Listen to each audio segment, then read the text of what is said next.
Hello friends. When students are completing their 10th standard and they are ready to enter the college at 11th standard, there are some prerequisites in mathematics.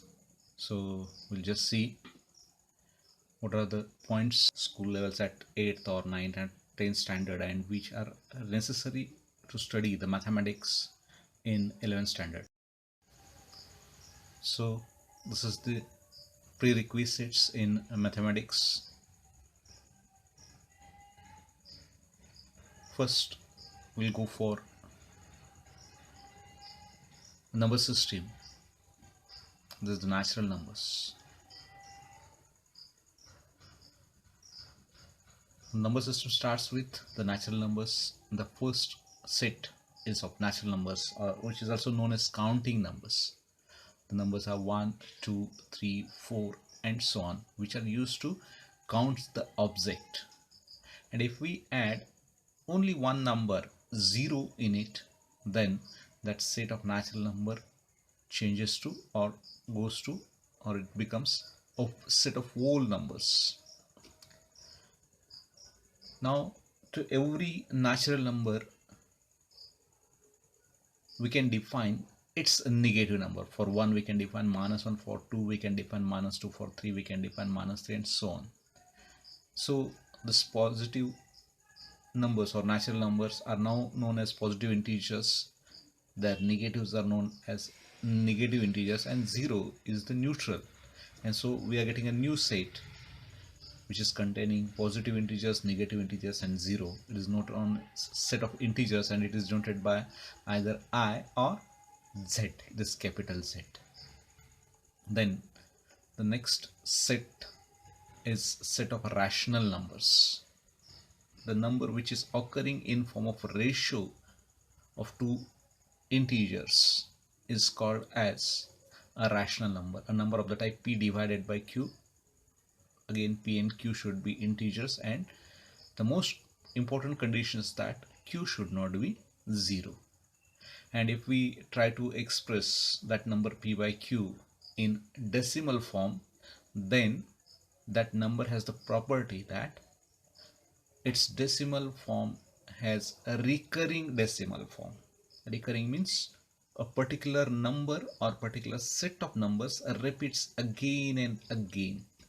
We put bar there or dot on its head, overhead dot or overhead bar. So that such type of numbers are known as the rational numbers. And irrational numbers are some numbers which cannot be expressed in the form of p by q. For example, it is root 2 or root 3. They cannot be expressed in form of p divided by q. Or the numbers whose decimal form is non-recurring is called as irrational numbers. And again, if we combine the rational numbers and irrational numbers together, then it is called as the set of real numbers. Why real? Because we can draw a line segment of length equal to any real number. It may be rational or irrational. That is, we can show every real number on a number line. It may be rational or it may not be rational. And one more property of a real number is square of every real number is non-negative, either 0 or positive. So this is about the set of real numbers what we have observed. A real number contains two types of number. It is rational or irrational. It is divided into two parts. A rational number contains some integers because the number 1 can be written as 2 divided by 2, 3 divided by 3 in rational form, or the number 5 can be expressed as 15 divided by 3, the rational form. So every integer can be expressed in form of rational numbers. Again, the set of integers contains the whole numbers. If we remove the negative integers, then it will be the set of whole numbers, and from whole numbers if we remove 0, then we get the set of natural numbers. So this is the arrangement. Now we'll move to the next point. It is quadratic equation. the equation of the type ax square plus bx plus c equal to 0, where a, b, c are real numbers and a is not equal to 0, is called as a quadratic equation. Here a, b, c are constant and x is the variable. Variable means the term whose value is not fixed, it is changing, varying, and while constant whose value is fixed in that equation or in that example, it's called a constant. So every equation has roots or solutions. What I mean by root or solution is the value of the variable which satisfies given equation. So there are different methods of finding the roots of quadratic equation. One is factorization method. We can factorize that quadratic equation and find the values of x. There are two roots again, or two values of x. Second, we can complete the expansion of bracket square and then we can find the roots of quadratic equation. And third is the formula method, and the formula is x is equal to minus b plus minus root b square minus 4ac upon 2a. Up to 10th standard we have considered that b square minus 4ac should not be negative. Now in 11th standard we'll see what happens if that term inside the square root becomes negative. Okay? And there are two more formulae. Sum of roots, if roots are alpha and beta, then sum of roots is equal to minus b divided by a. This is minus times coefficient of x divided by coefficient of x square, and product of roots alpha into beta is equal to c divided by. Conversely, if you have given the roots of quadratic equation as alpha and beta, then we can construct the quadratic equation as x square minus in bracket alpha plus beta into x plus alpha into beta is equal to 0. So this is about the quadratic equation. So there are different types of equations. Already you have studied the equation in one variable ax plus b equal to 0, and this is equation one variable, and we are tried to solve it also. So remember, x is a variable we use and a, b are the constants. Now we'll move to the next point, this simultaneous equation. So if we consider equation in two variables x and y, a1x plus b1y is equal to c1, then to find its solution we can have infinite number of values of x and y which satisfies one equation. How? So if we consider any particular value of x in that equation, we can find the value of y, or if we consider any value of y in that equation, we can find the corresponding value of x. So it has number of solution, infinite number of solutions for any equation in two variables. It is linear equation or equation having the highest power of variable as 1.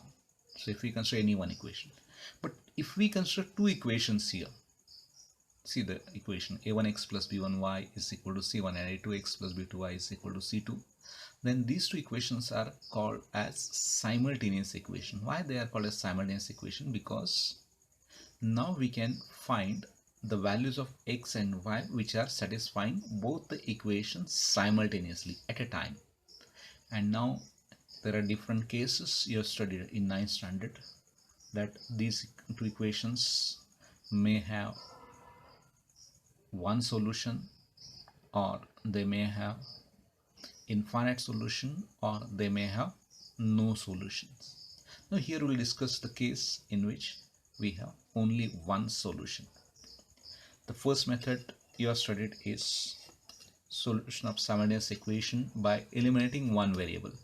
Just equate the coefficients of y by multiplying by some particular constants to these two equations or any one of these equations and eliminate that particular variable, and then get the value of another variable. Using it again you can find back the value of another variable. This is the one method you are knowing. Second method is known as Cramer's rule. It is by using the determinant x is equal to dx by d and y is equal to dy by d, where D is a determinant of coefficients of x and y. The first row is coefficients for first equation and second row is coefficient of second equation, while the first column is coefficient for x and second column is coefficient for y. In case of dx, now remove the or replace the coefficients of x by the constant. So instead of a1 a2 we have to consider the constant c1 c2. No change in the coefficients of y, that is b1 b2. In case of dy, in D replace the coefficients of y by constant c1 c2 and keep the coefficients of x as there, that is a1 a2, and just calculate the values of these determinants and use them in the above equation. X is to find the values of x and y as dx upon d and y as dy upon d. Friends, using these methods we can find the solution of simultaneous equation in 3 variables, and either by eliminating or by Cramer's rule, and these 2 methods are again in the syllabus of 11th standard. Okay, now there are some expansions of bracket, squares and cubes and etc. brackets. So already you have studied in 8th and 9th standard. They are very much times they are required here. So we'll see what are those expansions there. So you are familiar with the expansion of a plus b bracket square. It is a square plus 2ab plus b square. A minus b bracket square is equal to a square minus twice ab plus b square. Then next is too much required. It is a plus b into a minus b is equal to a square minus b square. So first 3 are very easy, students, always remember this. Third one is a plus b bracket cube, and is a cube plus thrice a square b plus 3ab square plus b cube. Next one is a minus b bracket cube. It is a cube minus 3a square b plus 3ab square minus b cube. And one more is, it is factorization of a cube minus b cube. So the last factorization is a cube minus b cube can be factorized as first bracket a minus b into another bracket a square plus ab plus b square. You must be always ready with these factors or these expansions. You must remember this. And now we'll go for one more point. It is coordinate system. So for the coordinate system we consider 2 axes. The horizontal axis is called as x-axis, it is line OX, and the vertical axis is called as y-axis, it is OY. The point of intersection of these 2 axes is called as the origin. Now because of these 2 axes, this plane gets divided into 4 parts, 4 portions, and they are known as quadrants. Randomly they are denoted by first quadrant, second, third and fourth quadrant in anti-clockwise direction. In the first quadrant we consider both coordinates x coordinate and y coordinate as positive. In the second we consider x coordinate negative and y coordinate positive. In the third both coordinates are negative, and in the fourth quadrant the x coordinate is positive and y coordinate is negative. So for this lecture it is sufficient now. So friends, I think you are very happy. Just go with the revision of this part what we have studied up till now. We'll go for more relations and more formulae in the next session. Thank you very much.